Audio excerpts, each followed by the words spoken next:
I would get on and review the engine swap on the TTS Coupe. I've had this car somewhat built for a little while.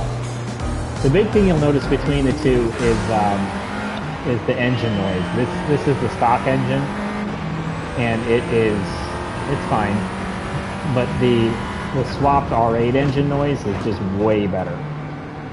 The car has a tendency to push, but I've had mine built as a naturally aspirated car for a little while, and I had it set up as a 600. The car pushes hard. I had it set up as a car set up for the Tokyo 600 race, where if you don't lighten it or anything like that, you can kind of build it out and keep it under or right around 600 performance points, and it'll win the Tokyo race. It's just not by much. So if you bump the walls at all, you're kind of done. You may get away with one bump with a penalty. I mean, if you just rub the wall and damage the car a little bit, the car is very predictable. Another thing you kind of need to do if you're setting it up for that race is make sure you have the vectoring, because you want to put about 70 to 75% of the power to the rear. And that kind of helps out with some of this push. And you can tune a lot of this away too. I don't have it tuned away on these two, just like I actually broke the cars just to get them back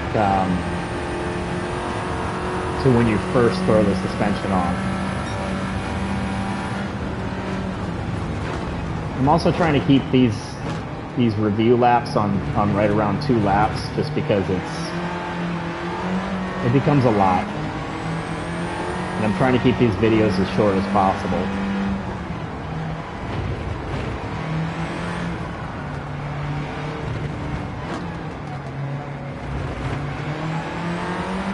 I don't have wide bodies or anything on them, or no aero. The swapped variant is going to get the wide body kit thrown on it, because we need to compare it to the MR2.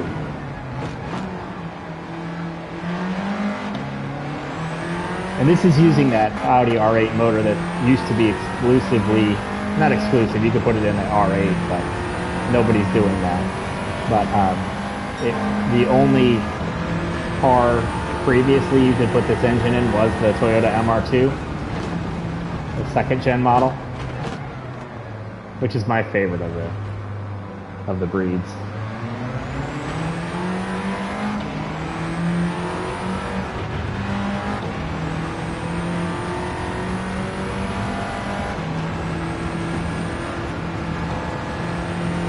Yeah, this wasn't a car I paid any attention to before they added the engine swap option.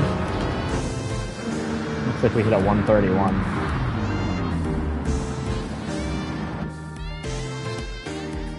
And a half. So we'll try to remember that. But I didn't really pay attention to it. I think the engine's a lateral layout where it's set up like a front-wheel drive car. Even with it being all-wheel drive, it feels very much like a front-wheel drive car, which I'm not a fan of. When you start shifting the torque to the back, it does liven up and feel more like a rear-wheel drive car, which is nice.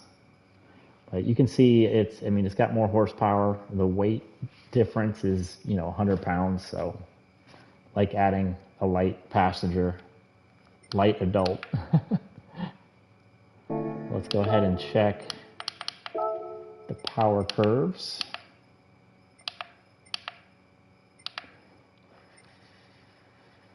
Very flat in the torque and a gradual build on the horsepower. So 382 and 489. Let's go ahead and swap.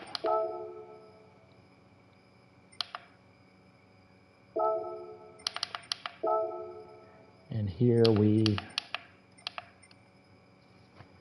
not, it's higher, so it's not as flat in the torque, but it's higher. So I don't know that you're really losing anything. It looks like it's more just gaining and bubbling up a little bit, but it's more in the high RPMs, and it's obviously similar horsepower build, but you know, no real downside to it.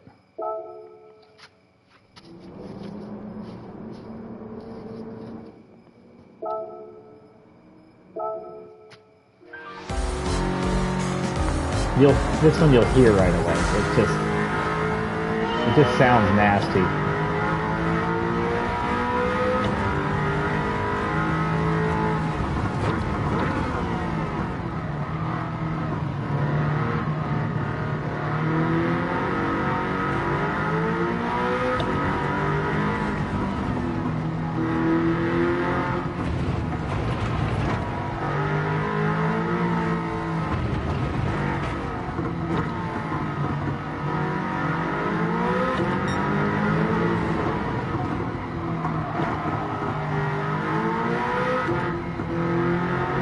You really need to, at least in my opinion, you really need to throw that torque back there a little bit.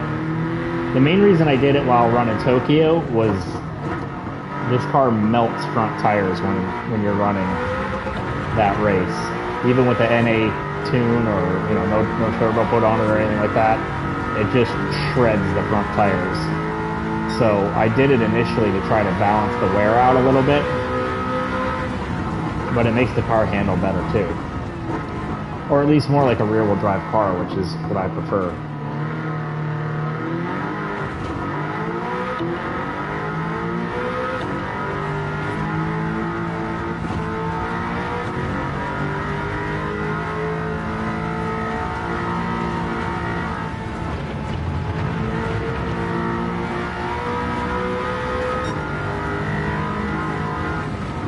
Now this car being all-wheel drive, I mean, it doesn't give you a huge penalty for that increased torque and horsepower in terms of drivability. I mean, it's still a nice handling car. It's more of a handful by a little bit, but really, I mean,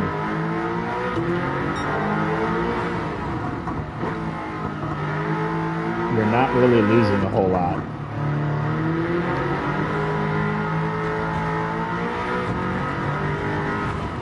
And a lot of the push you're dealing with in this thing is something that you can tune out through the suspension. Maybe stiffen up the back end, or like I said, if you shift that torque,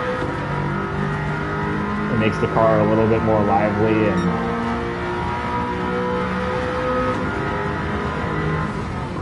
a little more willing to rotate.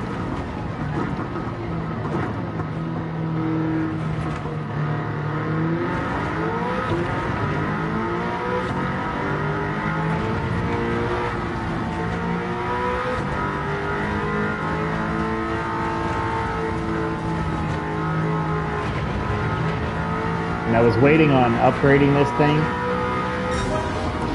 We've lost 3 seconds there, which is good. 3 seconds, still easy to drive, no big deal.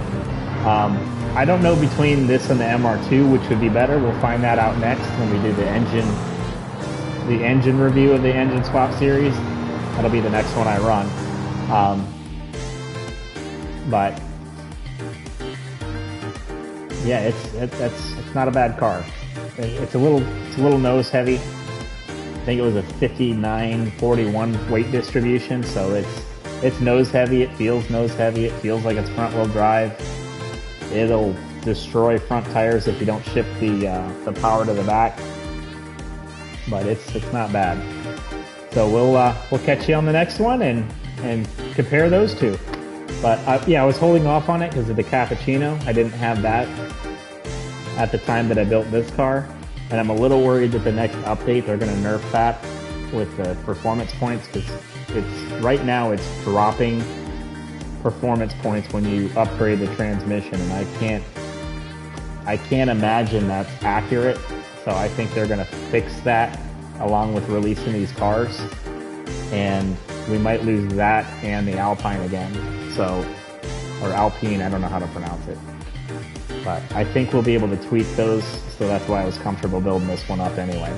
And I think I have a couple more of these motors in my inventory, so I could always rebuild this as a NA car again.